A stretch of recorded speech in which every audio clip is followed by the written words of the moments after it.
Sorry, my record button was giving me a little trouble there. I am Laura Lee, and I have a real quick slideshow presentation for you about kindergarten. So, is your child ready to go to kindergarten? There's a few things they need to do. Before they start kindergarten, they need to have language and literacy skills, mathematics, social skills, and motor skills. So language and literacy, they need to learn how to listen and respond to stories, hold a book correctly, speak in complete sentences, write using drawings and some letters and numbers, identify all 26 letters of the alphabet.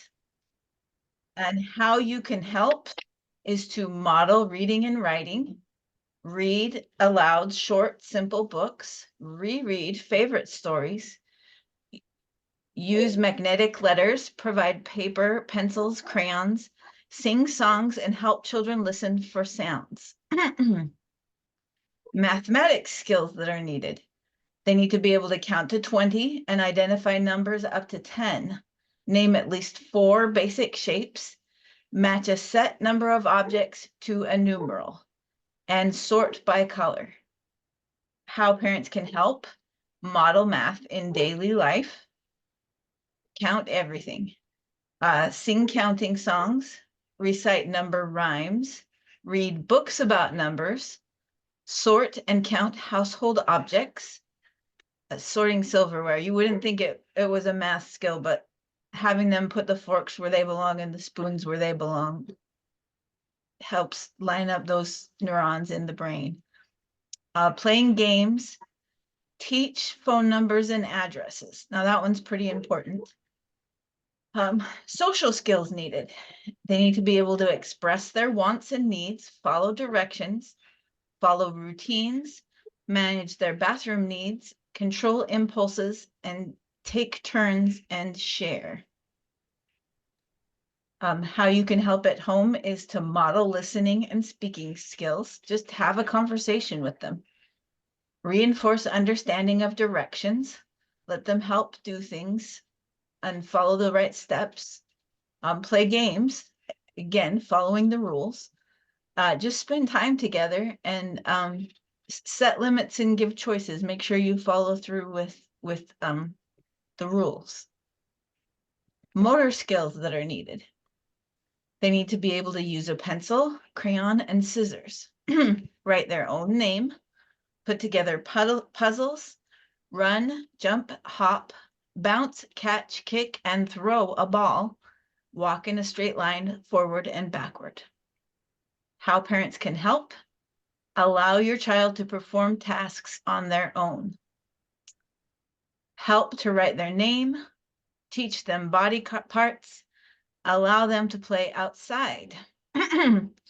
Now, Tiny Tot Development Center, we do everything we can and we work on all of these things, but you are your child's first teacher and you have the most influence on their success. And as Angie was saying, we have after-school programs. So once your child is in kindergarten, doesn't mean they have to be done with Tiny Tots. At Hutchinson's Hawks, we have Emerson Elementary, South Shore Elementary, Dunlap Elementary, and Rising Star Academy if they have an IEP. At Tiny Tots Mighty Dragons, which is at Wing Luke Elementary, we can take kids from Wing Luke Elementary, Rising Star Academy, and other schools are possible. It depends on the demand. And that is my presentation. Does anyone have any questions about what we just went over? So I just want to reiterate that all the things that we would like for your student to be prepared to do at kindergarten, we're working on them all this year. We're working on all those items, and we're going to help you identify at our next parent conference, which will be happening in February, where we see some areas that need for improvement, where you can help us help your student, or where they're excelling. where they may be doing really, really well. And at the end of the program year, each student will get what's called an individual booklet that is going to show all the things that your student did while they were here at Tiny Tots. And when you have your first meeting with the kindergarten teacher, you will be prepared to say, these are the things that my child needs to be able to work a little bit more on, or these are the things that my child is excellent at, does a great job, and I need you to help them be even better. So we want you to be your child's advocate with this information we're going to give you, because each one of your students are going to be at different levels, but you are the greatest advocate for your student. Okay? So again, does anybody have any questions on that information? If not, we're going to turn it over to A quick go ahead. question. Okay. Yes.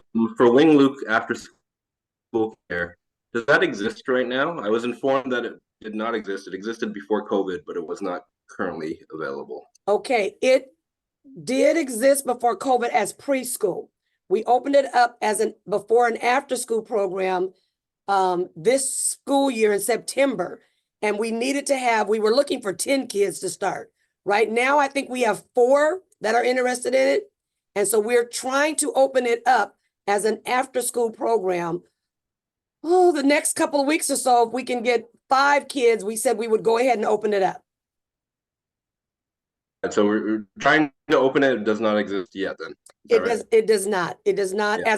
as a Bible program. It's there. It's available, but not for after school. Do you have an after school student? It's factoring into the decision. So, Oh yeah, yes. for all of these people on this call now, it will be open for next year, because we got a bunch of tiny toddlers that are going to go. So we already know we haven't. The problem for this year opening it up. We didn't have anybody really interested, but our current tiny tot families want to go to Wing Luke. So that's why it'll be available for next year for sure. And it is set up now to open. It's not like it's empty or anything. We're Right. just staging, waiting for the children. But it will be up and running for the first school year in September. Yeah. And we hope to have it open by February this year. Do you know how Thank that you. would... Oh, go ahead. Sorry, Sydney. I was just saying thank you. Okay, you're welcome. Do you know how that would work with like transferring the students to the building from either of those 2 locations? Would the parents still have to transfer them to Say that again. Which location you're talking about? either one, from Wing Lake to the actual... So if they go to Wing Luke, the after school program is actually on Wing Luke's property. So the child care staff would know which students are there. They would go up, receive the kids from the teacher, and walk them down to that location. If you're going to Hutchinson and you are either at Dunlap, South Shore, what's the other one? Emerson or Rising Star. Emerson or Rising Star, you get on a bus, and the bus takes you to Hutchinson, and our staff meet those different buses and take the children to Hutchinson. That's what we have going on right now. We have about 20 students at the Hutchinson site, and our staff meet the buses, bring them to Hutchinson. Parents pick them up after hours, up until 6 p.m. That's how they get transported. If you're going to another school, say you want to go to Orca or Martin Luther King, that is outside of our area, we have other partners. So as soon as you know what school you want to go to, we can help you get on those after school lists. So our other partners that are not Tiny Tots, but other childcare partners, can help get you into their program if you need an after school program. Okay. So we're going to help you. We're going to help you as much as we can. Okay. Do you know right now what the situation? I also saw Rising Star to Wing Luke as an option. It is, because that's just right across the street. So, So we would just walk and go get those kids, and we would walk and go get Rising Star and bring them to Wing Luke. All right. Thank you. Yep. You're welcome. Good questions. All right. Well, if that's the questions, we're going to turn it over to the SPS administrator, and I don't know how to pronounce your name, and I don't want to mess it up. So I'll let you introduce yourself, and you'll go from there. Thank you. Good evening, everybody. Can you hear me okay? I mean, I must say, this is like the most exciting active group. I mean, I'm so honored to be here, and thank you for giving me all this energy. But my name is Heisu Han. I work for SPS, Admissions Enrollment Services Department. And tonight I'm here with my colleague, Chao. Do you want to say hi, Chao? Hello, everybody. Hi. Nice to meet you all. I will be presenting tonight, but Chao will be monitoring the chat box. If you have any questions, feel free to just start typing and she'll be able to answer or I can go over as well later. So let me start sharing my screen. Let's see.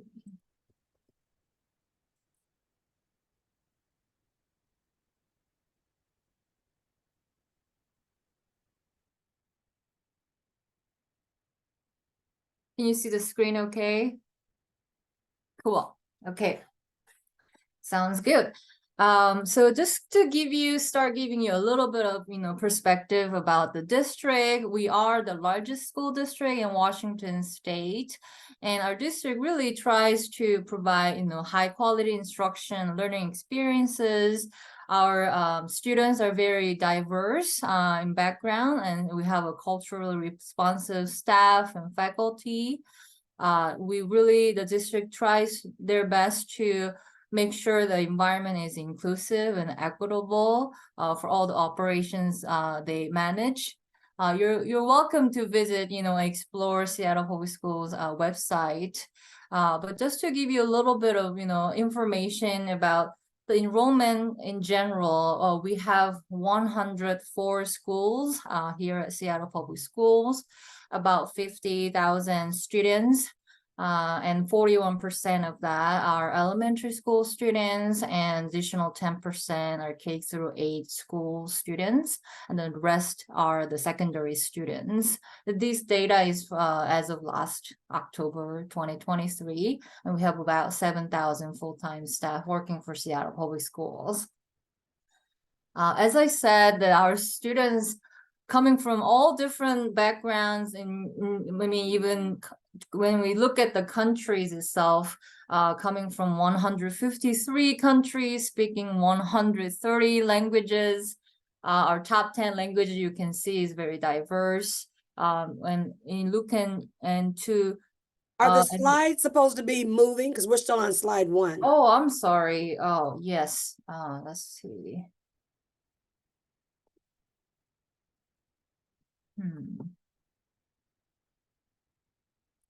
Let me try to reshare. Maybe I have the wrong screen. Now we're on the top 10 languages. We see that one now. Okay. Stop sharing.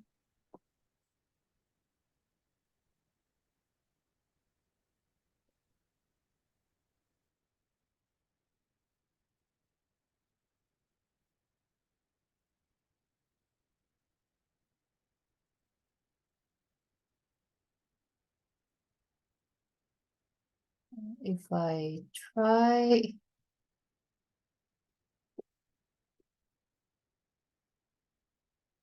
And do you see the movement, or is it not changing?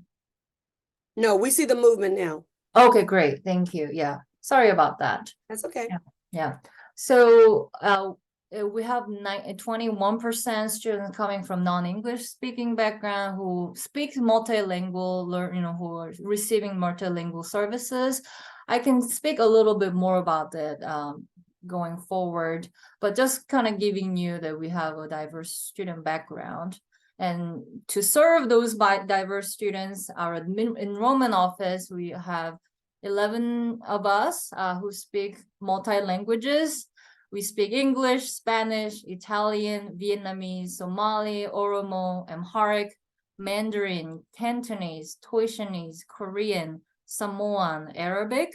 So we are here to serve you. We want to make sure that when you enroll your student with us, you get the most, as a first contact, you get the most help and you understand clearly what we're getting into, and we can communicate clearly with you and with your preferred language.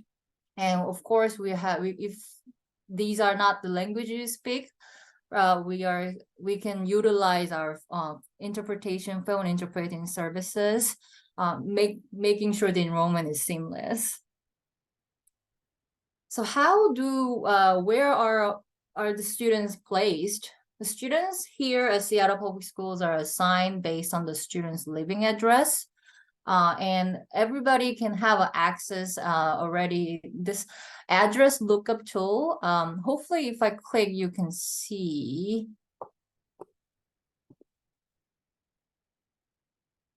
Let's see. And then this is a website that you can put your address and then see where your neighborhood school is. Are you able to see the website? Yes, why don't you type in 8300 Renton Avenue South? Okay.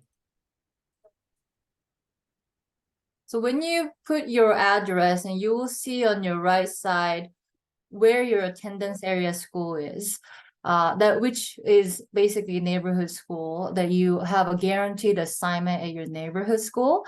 So in this address, your associated elementary school is Dunlap, and you have Akikurosi Middle School as your attendance area school, and Rainier Beach High School as your high school. And I'll talk to you a little bit about what option school is, but this basically is saying that there's an option school. You live in the geo zone of this option school, but I'll come back to it. Can I just slow you down for a second? So for that particular address, so anybody can put their address in. And then what Right. pops up is my attendance school, I'm guaranteed. Is that what you're saying? Yes. Okay, so my attendance school, I'm guaranteed. My option school is secondary. Okay. Yeah. Correct.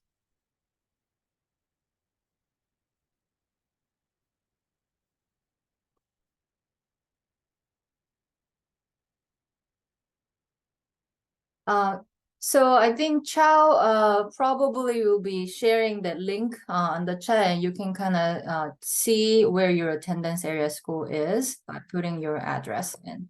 So I'm going to go to the next slide, which shows time to enroll. So if your child is 5 years old by August 31st this year, it is time to enroll your child into kindergarten, which is exciting and is a huge change. And you can start enrolling already now. Since January 2nd, we have opened up registration system online for the upcoming September year. We do have a different process and timeline for non-resident students. And then some of the address in Seattle, even though the address is in Seattle, belong to some other districts, such as Highline District. So you might want to just double check, your address and make sure that your address resides within the Seattle Public School boundary. So how do you enroll? So ultimately the registration is done all online. Of course, we are here to help you.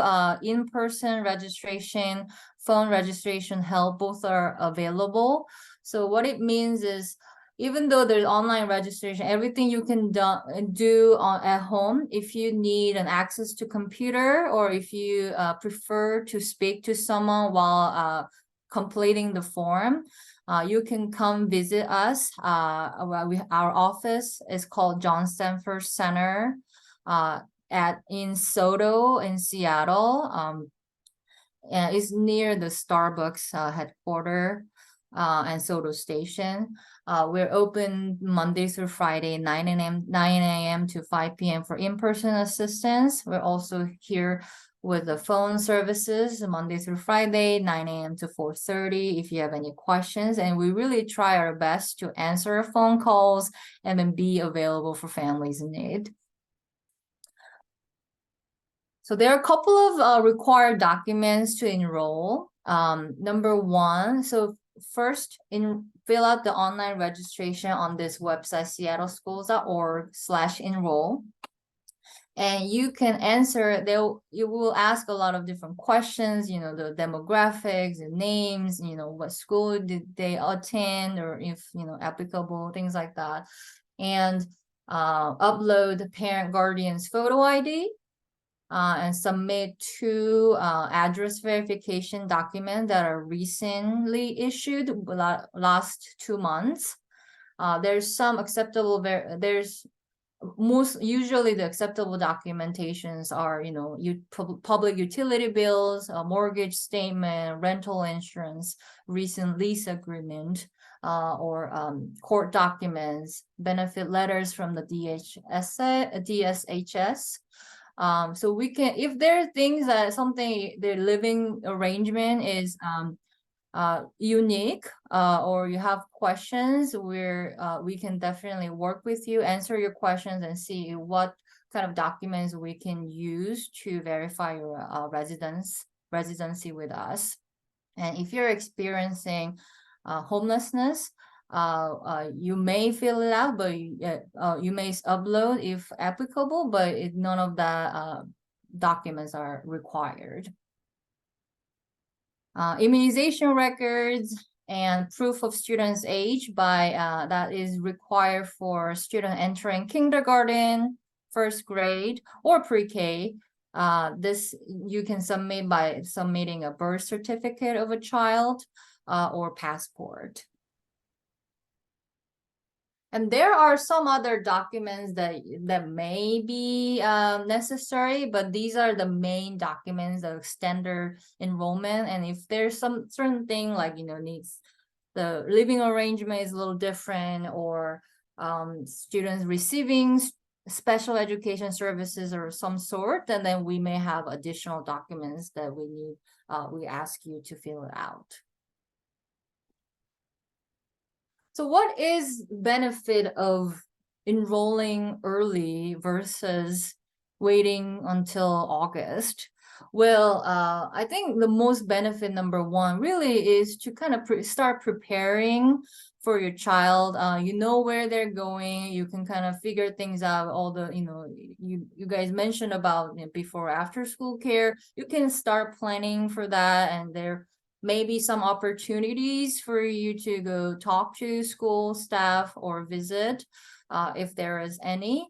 Another benefit is if you ever are interested in schools other than your attendance area school, your neighborhood school, we have a period of time called open enrollment, where you can apply to be considered for schools other than your neighborhood school. So school choice process is between February 1st through May 31st every year, but on-time applications are accepted only during February. And we will still accept applications starting after February, but this will be considered late, and it won't be getting all the tiebreakers that I'm going to talk to you about a little bit. So when we have I mentioned about attendance area school and option schools. And option schools are schools that offer some unique unique programs and services that the students have to apply. They don't get in through the home address, but they get in through, you know, based on the capacity, and they have to apply during the open enrollment. And if you're interested in an option school or even other neighborhood school that's not your neighborhood school, you need to submit an open enrollment school choice application during this open enrollment period. And how do you do that? Well, first, you have to have an active student ID with us, which means you do need to register with us in January so that you're ready to apply for school choice in February. And once you get the student ID, you will get an access to a parent portal called Source. So you can submit an application through that Source, or you can use a PDF form, which is available on our website. And those who apply in February may receive tiebreakers Tiebreakers are a little bit different by different schools, but generally we have sibling tiebreakers. If there's a sibling who's already attending that specific school this year and is scheduled to attend there next year, and you apply during that on-time period, then the student will be getting the sibling tiebreaker and will get a priority consideration for that seat.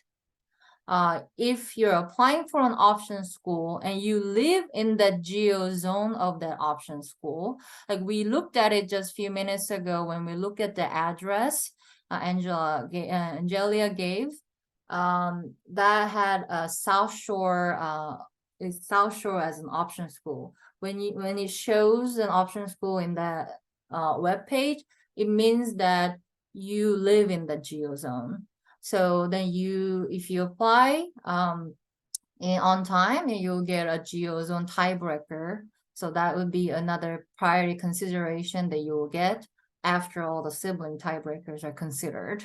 And then after that is a lottery numbers. Whoever apply in February will get a random generated lottery numbers. So that it just depends on the lottery number. And just to clarify, a lot of families are anxious because they think that it's a first come first serve applications. Everybody will try to, come, 7 o'clock in the morning, wait, to submit the form on February 1st. No need to do that. It's open all a month, and it's just it's not first come first serve. Is anybody who submit within the month of February will get the tiebreaker, will get the random lottery numbers. So take your time, because sometimes the families try to change their they make mistake, or they try to change schools, and they gets a little bit complicated and stressful. So take your time on that. If you submit the registration with us, right now it might take 1 or 2 weeks for us to process. But if you let us know if the time is almost early February, we'll try to expedite and make sure you're ready to submit the choice form on time. So once you submit this form, if you're not interested, but if you are interested in the school choice process, the enrollment, the result will be out in April 16. And if you get in to your preferred school, then great. If not, then you will be waitlisted for the first choice that you applied for. And you will be waitlisted up until August 31st. If you get a seat offer between the April and August, great. You have the options to accept or deny within the given time period. Keep in mind that the offer usually turnaround is very quick. It's 48 hours regularly sometimes, or even in August, it can be reduced to 24 hours. So we send an email, and then we try to give you a call to make sure that you get the message on time. And if you don't get a seat by August 31st, well, it means you did not get the seat for the schools that you apply, but rest assured, you have the guaranteed assignment at your neighborhood school. So you can start preparing child for the neighborhood school, which is going to start in September. So if you have any more questions about school choice, you can visit our website, and School Choice that talks about it and have a video on it. And this is the PDF form example. You can list up to 5 preferred school, but keep in mind, again, the first priority school is the school that you will be waitlisted. And we encourage you to submit the form through online, like the parent portal source, so you can kind of view what you submitted versus a PDF form that you email in. And some folks are interested in dual language immersion program. If this is the program you're interested in, you can kind of look through what programs we have. John Stanford International School and McDonald International School are considered option schools that you need to apply during the open enrollment. Beacon Hill, Dearborn Park, Concord are also another dual language immersion program that is an attendance area school. And enrollment to the DLI program is at the school level, whether you'll be in an English only speaking class or in a DLI program. But just giving you an idea that these are the programs we have. We have a Japanese program, Spanish program, Mandarin program. And we do have a set aside seats for 2 school, John Stanford International School and McDonald International Schools, for native speakers of Spanish and Japanese. So we really want to encourage you to come visit us at admissions fair. Upcoming admissions fair will be held on January 27th on Saturday at the John Stanford Center in Soto. So why would you come? Well, we have most of the option school coming, and all the school representatives going to be tabling at this site, and will be able to answer your questions right away. A couple of attendance area school may be coming as well. And a lot of departments from the district will be there as well, tabling. So if you have any questions that you wanted to ask special education, advanced learning department, health services, transportation, enrollment planning, a lot of academics, they're all going to be there. McKinley Bento foster care program. So please feel free to please come if you want to learn more about our school, and you can kind of consider, should I go to attendance area school or should I try to apply during the open enrollment in February. I think I'm seeing a hand up. Would you like to speak? I can't really see well. Yeah, I had a question. My name's Dawn. So I am an employee of SPS, and I was looking into my daughter going to the school that I work at. And I was told, do I put in the regular application now, and then on the choice when that comes up, then I can put that in? Isn't there like is a separate area for that? I see. And may I ask, are you a resident of Seattle or? Yeah, I'm a resident of Seattle, but Yeah. her whatever school would be Dunlap, and I wanted her to go to Emerson. I see. Yeah, so employee's child, if you applied, yes, please apply during the open enrollment. If you there is a section, let me go back to the example. So the source form will look a little different, but if you see, if you're seeing here SPS employee's child section, and you can put your name and the employee ID. And if you're a full-time certificated or classified employee, and we're going to verify your employment with HR and the school. And once verified, and if that is the school site you work at, we will be offering you seat at that school. Yeah, so please apply during that open enrollment period. Okay, so still do it now, you're saying, though, like the January one? And then are you currently employed? Yes. Yeah. Because employee's child, like we recommend to do it now so that we make sure we have seats set aside for you guys. Okay. Yeah. Okay, great. Thank you. Yeah, and we have an employee's child, a person in our enrollment department who does employee's child. So once you submit, it will be directed to her. Name is Miss Heidi Wiley, and she can kind of coordinate the process. Okay, sounds good. Thanks.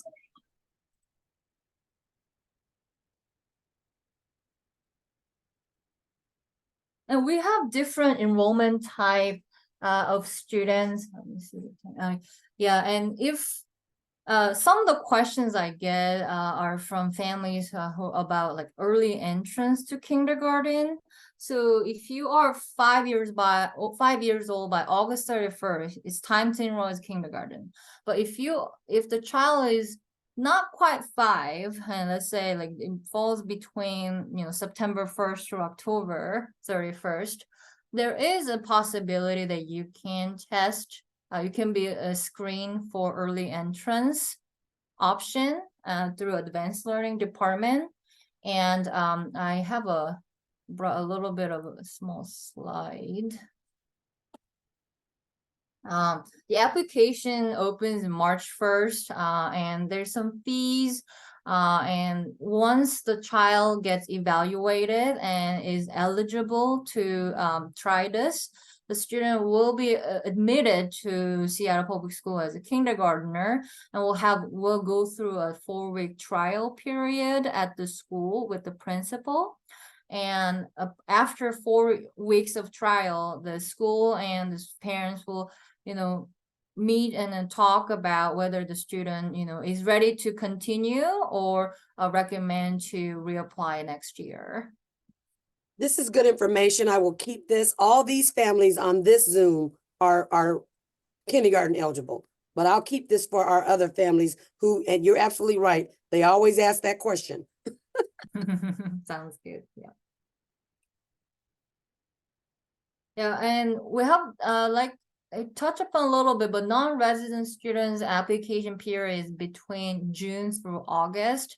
The timeline is very strict, so if you're interested in applying as a non-resident, please submit your application in June. I recommend not to wait up until August, because non-resident enrollment is based on the capacity. So some school may not have school capacity to accommodate non-resident students.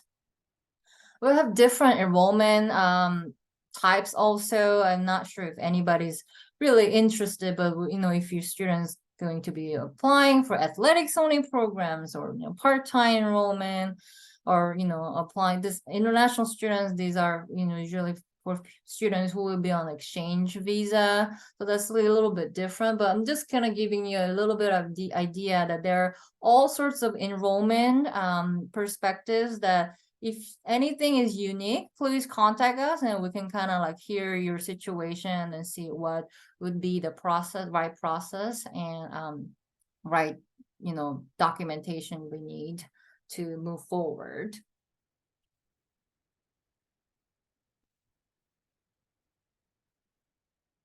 And the kindergartens, in the past, there was a official program called Jumpstart, where kindergarten families and the students can come visit and do like some days of pre-kindergarten time to kind of get familiar with the schooling environment.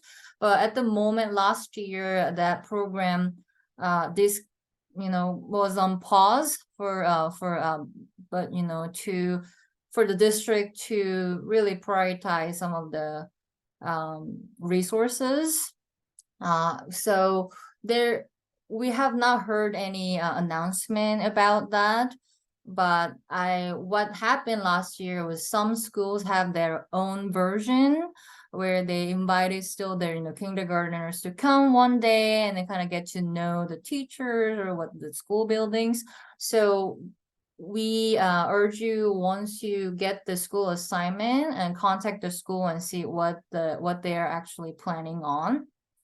And this time around, a lot of schools are offering school tours.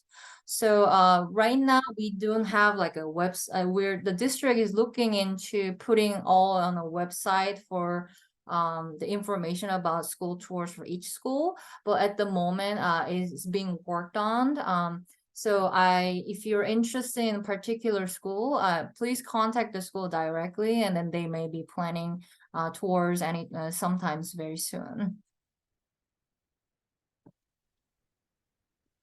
So I think that's what I have as a basic information. If you have any questions, feel free to email us, admissions@seattleschools.org, call us. and visit us. And also I'm here to answer your questions now, and Chao as well. So yeah.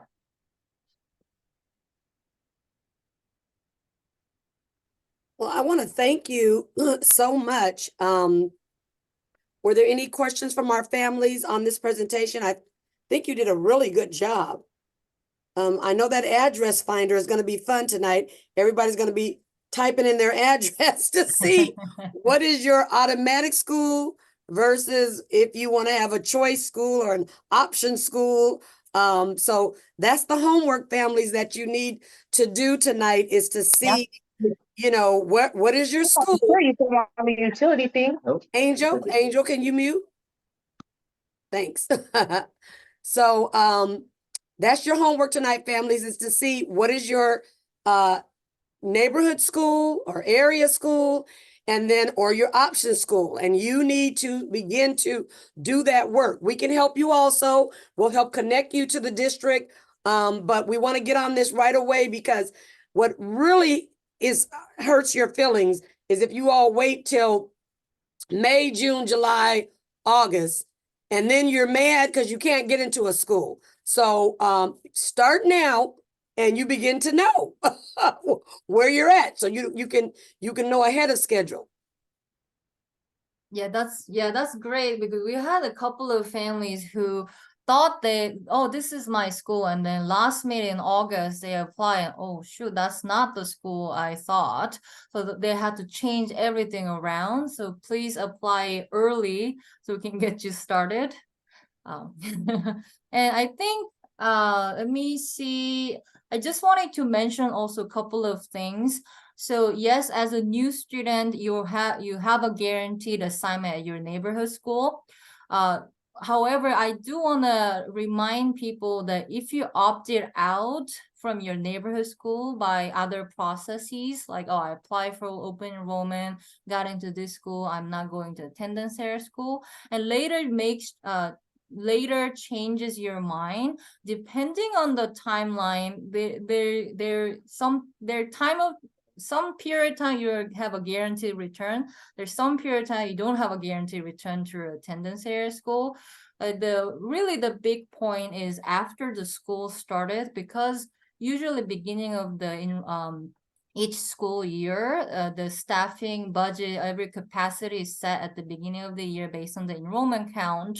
So if you change your mind in the middle of the school year, there's no longer guaranteed assignment to your neighborhood school in that year, unless you apply for, I want to go back next year, then you have a guaranteed assignment. So just be a little bit careful with that.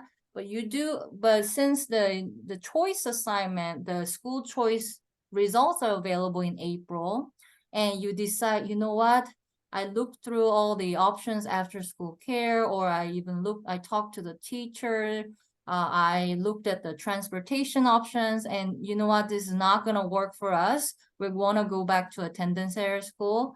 Then you have up until August 31st to go back to guaranteed assignment to your attendance area school. And also, speaking of the transportation rule is very, very complex, and it's a little bit harder to explain without opening up a lot of complexity. But that is one of the reasons why we really encourage you to register now, so you can get the transportation option all figured out. Depending on where you live, what grade, what school you're going to, what type of school they are, whether you have a special education eligibility or additional health services, do you live in the walk zone of the school? So is there like a bus route that can accommodate in addition to something like, there are a lot of rules. So if you register with us earlier, then we can have the information ready for you, so you will know for sure, oh, okay, I have a bus option, or oh, you know what, I live in the walk zone, so I need to figure out how to get my child to the school. Yep. And again, like I said, for the tiny toddlers, We work really hard with transportation, and the schools we've told you about are the ones that right now we have a relationship with transportation. But outside of that zone, it's difficult. Years ago, you could be anywhere and they would make sure you got to your childcare site. It used to even be childcare was like one of the tiebreakers. If you worked in a certain area, but you knew you needed childcare in this area, they factored that in. They don't do that anymore. So you really do need to look at that address. What is your area school? What is your option school? And get on it right away fast so that we can help you as much as we can. And like I said, if you end up being in a school outside of our zone, we will help you with the other partners that we have. So the more information we know, the better we can try to help you all so that you have a successful September. Okay, we want everybody to be stress-free and start a great September. All right. So we're not going to keep you long. This has been great. Are there any other questions? I do have multiple questions, if that's okay. This is the right time for that. No, go ahead. What was your question? Cool. So thanks for the presentation. I appreciate it. I've done a bunch of research before that, but I still have some outstanding questions. So I'll kind of go through them. One of them is Tiny Tots is great right now because they provide breakfast in the morning. On the Seattle Public Schools website, I see that breakfast is provided, but of every parent that I've talked to that has kids in school, they say assume breakfast is not provided. Can you clarify that for me, please? Let me, Chow, are you able to pull any information at the moment? Is Marcella on here? Yeah, I will put the Yes, I'm on nutrition here. service website on the chat. Okay, I'm gonna let Marcella, her children go. Tell them about the breakfast options that you've been hearing. Yes. My children go to South Shore Elementary School and through K through 8th grade. And I have 4 grandchildren. One has graduated from there in at Rainier Beach now. They do offer breakfast, lunch. My grandchildren do not like it at all. And there's several children that do attend South Shore, and the school is it's cold. It's not like Tiny Tots, so it's not going to be like the oatmeal or the waffles we give them or the scrambled eggs. It's not that kind of breakfast. And it's not that kind of lunch. It's mostly cold food for some reason. A lot of salads, which is great. A lot of fruits, they get a lot of that. But it's not like Tiny Tots food. So my grandchildren do take their breakfast and lunch to school. So it's different than childcare. Thanks. I guess the key question is there time allocated for kids to eat breakfast? Yes. Yeah. If they get there, it's like a 20-minute window. Allocated? Okay. Cool. Thank you. Next question is there's options for K through 8, there's options for PS or K through 5.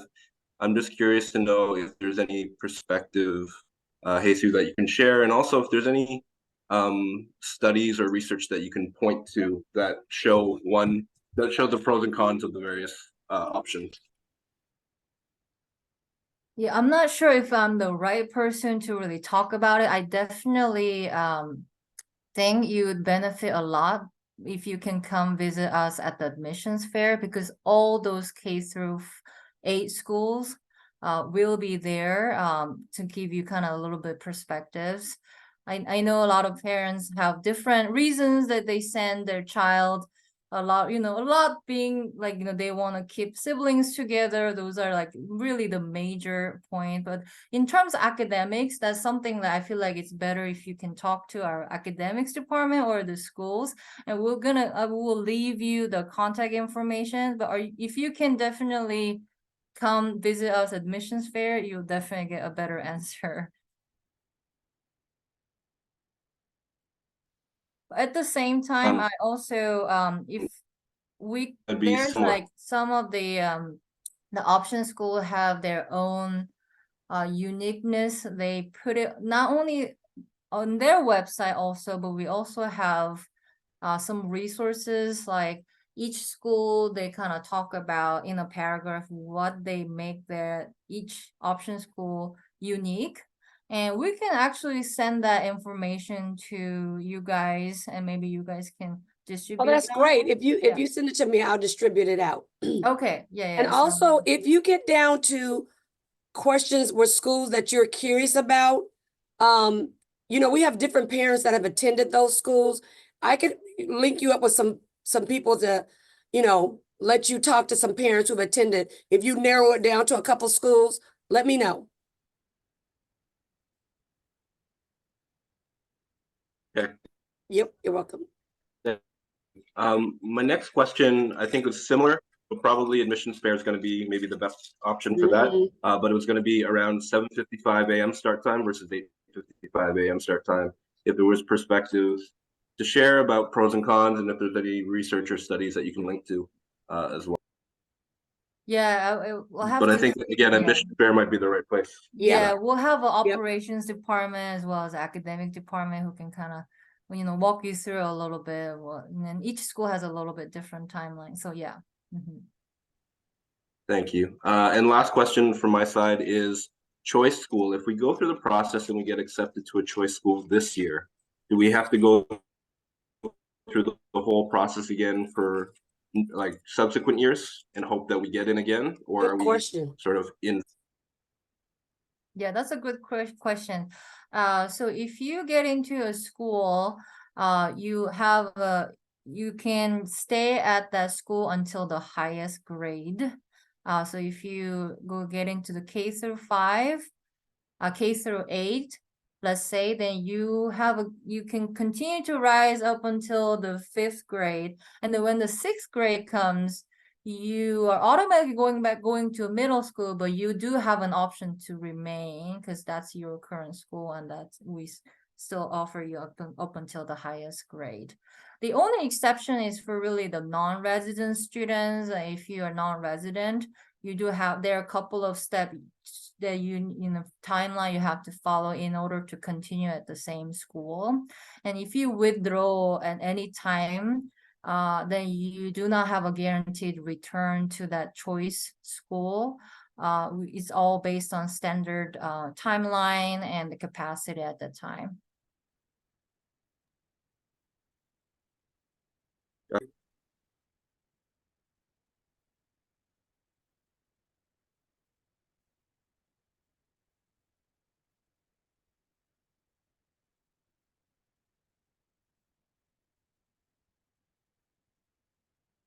Oh, we can't hear you, sorry.